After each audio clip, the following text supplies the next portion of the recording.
I had been standing in front of the mirror for 20 minutes, fussing with an earring that wouldn't sit right.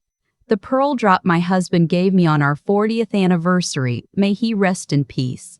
My hands had been steady all my life, but lately they shook when I tried to do small things. And that morning, of all mornings, I needed them to behave. Downstairs, I could hear the caterers setting up, the clink of champagne flutes, the scrape of folding chairs being dragged across the slate patio. 60 years. 60 years since my father-in-law opened the first Hartwell's bookbindery on a side street in Providence, Rhode Island, with a hand press and a stubborn refusal to die quietly during the Korean War. 60 years of leather and gold leaf and the smell of old glue. And tonight we were going to celebrate it under a white tent with a string quartet, 300 guests, and a press release that my daughter-in-law had written and rewritten until she got every word the way she wanted it. My name is Constance Hartwell.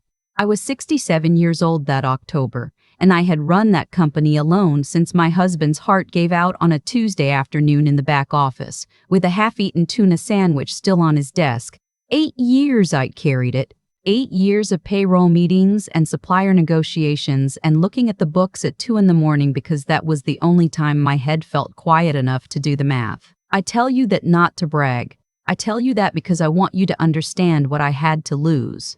My housekeeper that morning, Imelda, was the one who came up the back staircase with my coffee. She'd been with us since the year my grandson was born, which made it 14 years almost to the week. A Filipina woman, 62, who came over with her husband when he got work at the shipyard and stayed after he passed. She had a way of moving through the house that made you forget she was there until she set a cup down at your elbow exactly when you needed it. She didn't set the coffee down that morning. She stood in the doorway with the saucer in both hands, and she looked at me through the mirror, and I could see in her eyes that something was wrong. Not the kind of wrong where a glass had broken or the florist was late, the other kind. "Mrs. Hartwell," she said very quietly. "Can you come with me, please, right now?" I turned around. "Imelda, what is it? Is it the boys? Did something happen with my grandsons?" "The boys are fine. Please, come downstairs with me. Please don't ask questions in the hallway. I have to tell you, in all the years she'd worked for me, Imelda had never once spoken to me like that. She called me ma'am or Mrs. Hartwell. She did not give me instructions.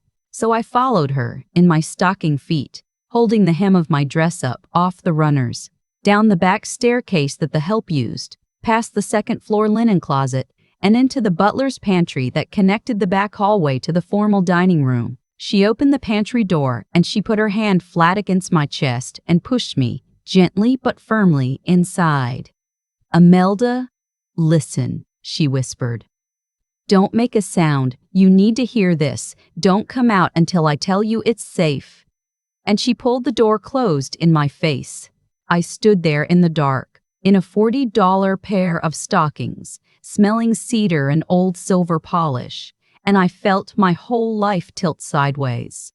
There is a kind of fear that does not come from understanding what is happening. It comes from understanding that the person you trust most in your house has just done something so out of character that the floor isn't where you thought it was. Then I heard voices. The pantry shared a wall with the formal dining room. 2 doors, one on either side, both of them slatted on top so the kitchen staff could pass through with platters. The wood was thin. The voices came through like the speakers were standing in the same room. My son. My only son. Bennett. And next to him, his wife, my daughter-in-law, Maricela. "She's not going to sign it today," Bennett was saying. "Not in the middle of the party. We can't push it. We're not pushing anything. The doctor's appointment is set for Tuesday. He's already drafted the letter. Maricela, Jesus." "What?" "Don't Jesus me, Bennett. We talked about this. We agreed.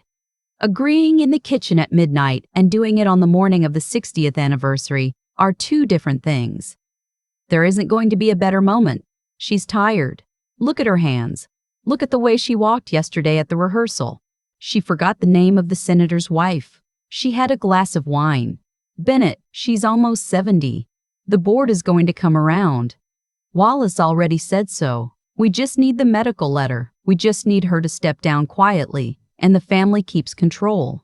That's what your father would have wanted. Don't tell me what my father would have wanted. I'm telling you what your father told me. He said to me, the year before he died, he said, Marizella, if anything happens to me, you make sure Bennett doesn't let her run it into the ground out of grief. That's what he said. I want to tell you what happened in my body when I heard that. Because my husband did not say that. My husband did not say that because my husband had not yet met Maricela the year before he died. She married my son 2 years after I buried him. 2 years, 3 months, and 11 days. I know because I marked it on a calendar I kept in my dresser drawer. She was lying. She was standing in my dining room, lying about a dead man to her husband on the morning of our family's 60th anniversary in order to take away the company my father-in-law had built from a single hand press. I did not breathe. I leaned my forehead against the cool wood of the door and I did not breathe. What about my brother? Bennett said. What about him? He has voting shares too. Theo isn't going to go along with this. He worships her. Theo lives in Portland. Theo hasn't been in the office in 6 years. We'll buy him out. Or we'll dilute him. Wallace says there are mechanisms. Wallace says a lot of things. Wallace has been your father's lawyer for 30 years, and he's also a realist. He knows the writing on the wall. Your mother is not capable of running Hartwell's anymore. Last quarter, the bindery in Quincy almost lost the Yale contract because she missed a phone call. She didn't miss the phone call. She was at the hospital with my aunt. And in court, Bennett, what does that look like? It looks like she missed a phone call. It looks like she is unreachable and erratic, and the board is concerned for the health of the business. A long silence. I could hear the caterers laughing about something outside. Someone dropped a glass and apologized. Then my son said very quietly, "How much is the doctor charging?" $12,000. He's done it twice before. Clean letter. Cognitive concerns. Recommends a reduced role. Recommends conservatorship within 6 to 12 months if no improvement. Conservatorship. Bennett, don't say that word in this house. Then we get the letter and we don't say the word. We let her keep her dignity. We let her keep her dignity. She steps off the board. We run things. She has her grandchildren on weekends. She lives like a queen. That's the goal. Nobody is hurting anyone. You're hurting her. I'm protecting the company your grandfather built. I'm protecting the company your grandfather built. I'm protecting our boys. I'm protecting you, Bennett, because if she runs that bindery into bankruptcy in the next 5 years, you are going to be a 50-year-old man with no career and a mortgage on a house your mother left you. I am not letting that happen to our family. Yes, our family. There was another silence, and then I heard my son sigh. The same sigh he used to give as a boy when he was tired of arguing with me about bedtime. A small sound, very familiar, and it broke something in me that I did not know could still break. Okay, he said, that was all. Okay. The pantry door clicked. I jerked my head up. Imelda was easing it open just a crack. She put one finger to her lips and waved me toward her, and I came out into the back hall on legs that I did not recognize as my own. She walked me, with one arm around my waist, like I was an old woman who had fallen, up the back stairs and into my own bathroom. And she sat me down on the closed toilet lid, and she ran cold water on a washcloth and pressed it to my neck. How long have you known? I whispered. 3 weeks. How? I heard them in the kitchen. The first time, I was loading the dishwasher and they thought I had gone home. The second time, I knew to listen. I'm sorry, Mrs. Hartwell. I'm so sorry. I didn't know what to do. I thought maybe it would pass. I thought maybe I had misunderstood. My English is good, but I thought maybe I'm not getting the words right. So I waited. And then I heard the doctor's name yesterday, and I knew you had to hear it from their own mouths. I started to cry. Not the way you cry at a movie. The way you cry when something inside you that was load-bearing finally gives. Imelda did not say, "There, there." She did not pat my hand. She knelt down on the bathroom tile in her work shoes, and she held both of my hands in both of hers, and she said, "You are not crazy. Your hands shake because you have arthritis. You missed the phone call because your sister was dying. You are not what they say you are. You are Mrs. Hartwell, and you built that house and that company, and you are not going to lose it because your son married a woman with a calculator for a heart. I want to tell you something. I have been called many things in my life. I have been called shrewd and difficult and a hard red. And once, by a supplier in Italy, formidable. Nobody had ever talked to me the way Imelda talked to me on that bathroom floor. Nobody had spoken to me like I was a person who needed to be reminded who I was. I asked her for 15 minutes alone. She nodded and she went downstairs to deal with the caterers. I called a lawyer, not Wallace. Wallace was my husband's friend, and apparently, Wallace was my Pisman's friend, and apparently, Wallace was now being paid to forget that. I called a woman named Adaeze Okafor, who had handled my sister's estate 3 years before. She picked up on the second ring even though it was Saturday because that is the kind of lawyer she is. I told her in a voice that did not sound like mine what I had heard. She did not gasp. She did not say, "Oh my God." She said, "Constance, I need you to listen to me carefully. You are going to go downstairs and you are going to host that party. You are going to smile and shake hands, and you are not going to drink. You are going to be charming and lucid, and you are going to remember every name. Tomorrow morning, you are going to come to my office. We are going to do 3 things. We are going to put your shares into an irrevocable trust that names a trustee outside the family. We are going to draft a new will that does not say what the old will says. And we are going to schedule you for an independent neuropsychological evaluation this week with a doctor of my choosing so that when their doctor's letter shows up, we have a letter of our own. A Daisy. He's my son. He's an adult who is conspiring with his wife to commit elder abuse and fraud. I'm sorry. I know that's hard to hear in those words, but that's the legal name for it. And you need to hear it in those words because if you don't, you are going to give him another chance, and another, and he is going to take this company away from you. I closed my eyes. I could hear the string quartet starting to tune up under the tent. "What about the housekeeper?" I said. "What about her?" She heard everything before I did. 3 weeks ago. She could have said nothing. She would have kept her job either way. She told me anyway. A Daisy was quiet for a moment. Then she said, "Constance, in my experience, the people who tell you the truth when there is no benefit to them are the people you build the rest of your life around. Is she somebody you would want to take care of if you could?" "Yes." "Then we'll take care of her." I went downstairs. I want you to picture this. I went downstairs in pearl earrings and a navy dress and shoes that pinched. I walked out onto the patio where 300 people were waiting under a white tent strung with bulb lights and grapevines, and I let my son kiss me on the cheek, and I let my daughter-in-law adjust my collar with her cool small hands, and I smiled at the photographer. And I gave a speech about my husband and his father, and the smell of leather binding and the year we almost went under in 1987, and how it was the workers who saved us, not the bankers. And people cried. And the senator's wife came up to me afterward and said, "Constance, you are a marvel." And the whole time, my daughter-in-law was standing 12 feet away from me with a glass of Prosecco, watching, smiling, planning my conservatorship. I gave her the warmest hug of her life when she came up to congratulate me on the speech. I told her she looked beautiful.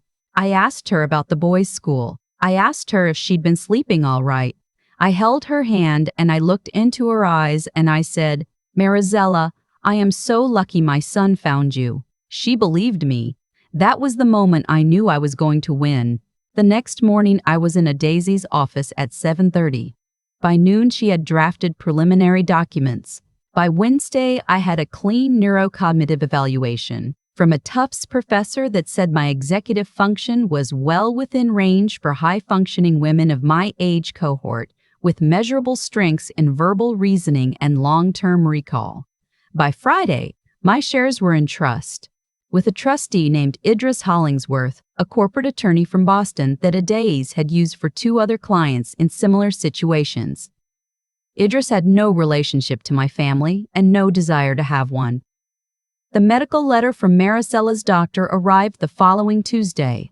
It was exactly what she had described: cognitive concerns, recommendation of a reduced role, suggestion of further evaluation within 6 months. It was a careful, expensive piece of writing. I had it forwarded to Adaze, who forwarded it to the State Board of Medical Examiners, along with a complaint, my own evaluation, a chain of custody for the documents, and a sworn statement from Imelda, dated and notarized, describing 2 conversations she had overheard between my son and his wife in my kitchen. The doctor lost his license 8 months later. Adaze did not ask him for the $12,000 back. She let the license loss speak for itself. I did not confront Bennett. I want you to understand why, because everybody asks me why I did not confront him. Why I did not throw him out of the house, scream at him, slap him, write him out of my life. I did not confront him because confrontation was what Maricela wanted. Confrontation would have given her a story. The mother went crazy. The mother turned on her own son. The mother is unstable, just like we said. She would have used my anger as evidence, so I did not give her my anger. I gave her my paperwork. 3 weeks after the anniversary party, I called a board meeting at the bindery. The full board. My son. My other son Theo, who flew in from Portland because I asked him to, and because Theo, whatever his faults, has never once not come when his mother called. Wallace, the family lawyer who had taken $12,000 on top of his retainer. 2 outside directors. And Idris Hollingsworth, my trustee, whom none of them had ever met. I told them I was restructuring my holdings. I told them that as of the previous Friday, my voting shares were held in an irrevocable trust, that the trustee was Mr. Hollingsworth sitting to my left, that I retained beneficial interest but no longer held direct voting rights, and that Mr. Hollingsworth had been given specific instructions regarding the disposition of those votes for the next 10 years. I told them I was not stepping down. I told them I was, in fact, more involved than ever, and that any motion to evaluate my mental capacity could be addressed directly to Mr. Hollingsworth, who would consult with my personal physician and with Dr. Riol Bashford at Tufts, whose evaluation I had brought copies of for the board. I watched Wallace's face go gray. I watched my son's face go white. I watched Maricela, who was not on the board, but who had insisted on attending as a family observer, realize in real time that she had lost. She did not cry. She did not gasp. She just very slowly set her pen down on the conference table and looked at me with an expression I had never seen on a human face before. It was not anger. It was the look of a woman recalculating. I told them one more thing. I told them that my will had also been revised that morning, that my estate, on my death, would be distributed in the following manner: 40% to my son Theo, who had asked for nothing, 40% to a charitable foundation in my husband's name, administered by Mr. Hollingsworth, dedicated to literacy programs in Rhode Island, 15% to my grandsons, in trust, accessible at age 30, and 5% outright, with no conditions, to Imelda Bautista, my housekeeper of 14 years, in recognition of services rendered to my family and to me personally. 5% of my estate was, at that point, just over $4 million. I did not look at my son when I said it. I looked at Maricela. I wanted her to know exactly what her 3-week scheme had cost her. Bennett got nothing. I did not write him out cruelly. I did not put anything in the will about why. The will simply did not contain his name. Adaze had been very particular about that. She said, "Don't explain. Explanation is a weapon they can use. Silence is a weapon they cannot." He found out the way I wanted him to find out, which was sitting in that conference room in front of his brother and his lawyer and his wife. He did not say anything. He stood up slowly and he left the room. Maricela followed him. The door closed. Theo, my younger son, looked at me and said, "Mama, what just happened?" I said, "I'll tell you over dinner." I told him everything that night. He cried. He held my hand at his hotel and he cried and he said I should have called him. He said he would have come the same day. He said he had always thought there was something wrong about Marizella, and he was sorry he hadn't said so when his brother first brought her home. I told him it wasn't his fault. I told him that the only person responsible for what Bennett did was Bennett. We didn't speak for almost a year, my older son and I. He called me on Mother's Day. I was 68 by then. He was crying. He said Marizella had left him. He said she had emptied a joint account and moved in with a man she had apparently been seeing for some time, a contractor who had done some work on their pool. He said he was sorry. He said he didn't know how to come back from what he had done. He said he understood if I never wanted to see him again. I let him say all of it. Then I said, "Bennett, I will see you. I will see you, my grandsons. I will be your mother. But I am not going to pretend, and I am not going to pretend. You will come for Sunday dinner, and you will sit in the chair you sat in when you were 10 years old, and we will talk, and we will be polite, and I will love you the way I have always loved you. But I will never trust you with my money, or my company, or my health again. That is the price. If you can live with that price, come on Sunday. If you cannot, I understand." He came on Sunday. He has come almost every Sunday since. It has been 3 years now. He has not asked about the will. He has not asked about the trust. We do not talk about Marizella. He brings his sons. He helps Imelda with the dishes, which he never did when he lived in that house. He calls me Mama again, which he had stopped doing in his 20s. We are not what we were. We will never be what we were.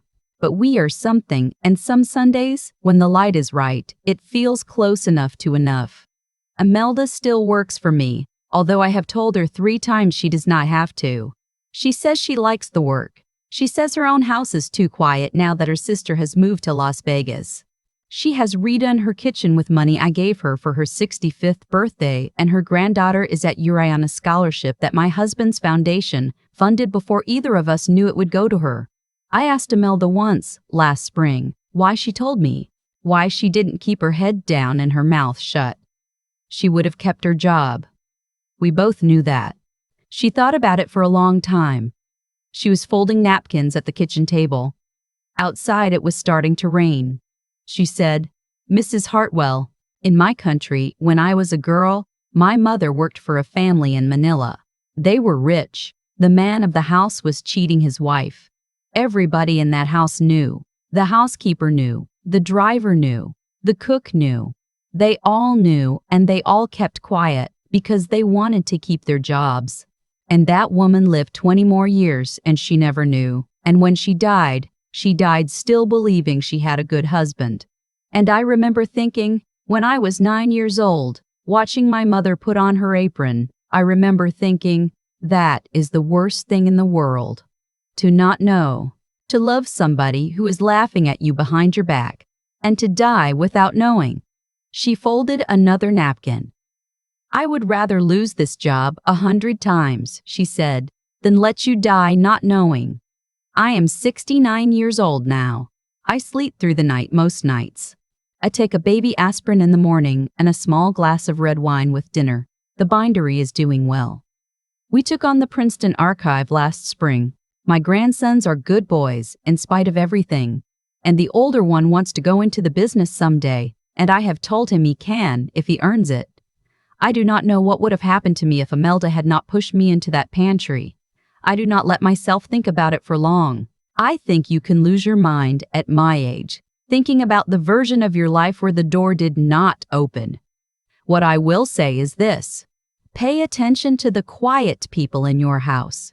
Pay attention to who hands you the coffee. Pay attention to who notices when your hand shakes and does not say anything to anyone else. And if somebody you do not expect ever pulls you into a small dark room and tells you not to make a sound, listen, just listen. I have thought about that morning 1,000 times in the years since. The morning my hands wouldn't stop shaking on a pearl earring. The morning a woman who folded my towels saved my entire life. And what I keep coming back to is this. Nothing about what happened to me was random. Every door that opened, every door that stayed closed, every voice that spoke up or stayed silent, it was all the harvest of seeds somebody had planted long before that October. Imelda did not pull me into that pantry by accident. She did it because 14 years earlier I had treated her like a person and not like furniture. I had remembered her husband's name when he passed. I had paid for her dental work when she didn't ask. I had asked about her granddaughter's grades. None of that was a strategy. I did it because my mother raised me to believe that the way you treat the people who work in your house is the truest measure of who you are. And that small, ordinary decency came back to me 14 years later in the form of a woman who chose me over her own paycheck. And Bennett. My Bennett. He didn't wake up one morning a man who could plot against his own mother. That, too, was a harvest. I had let Maricela into our family without doing the hard, unpopular work of looking at her clearly. I had wanted my son to be happy more than I had wanted him to be honest with himself. That is a kind of love that looks like generosity, but is really cowardice, and I paid for that cowardice in the butler's pantry. What I want to leave you with is not bitterness. I have no use for bitterness at my age. What I want to leave you with is 3 things I learned the hard way and now hold close. The first is character. Be the kind of person whose housekeeper, whose mailman, whose dental hygienist would tell you the truth if they heard it. You build that account one quiet deposit at a time, over decades, and you do not get to make a withdrawal in an emergency if you have not been making deposits all along. The second is clear thinking. When the floor goes out from under you, do not react. Do not scream. Do not throw the dish. Sit down with somebody who knows the law and let them tell you the cold, true words for what is happening. Maricela was not going through something. She was committing a crime. Naming a thing accurately is the beginning of being able to survive it. The third is the steady spine to do the hard things slowly. I did not confront my son. I did not slam doors. I made a phone call on a Saturday morning, I went to an office on a Monday, and I won a war by Tuesday afternoon, smiling the whole time. Strength is not noise. Strength is being the calmest person in the room while you redraft the future. I am still here. I am still standing. And on Sundays, my son still comes for dinner.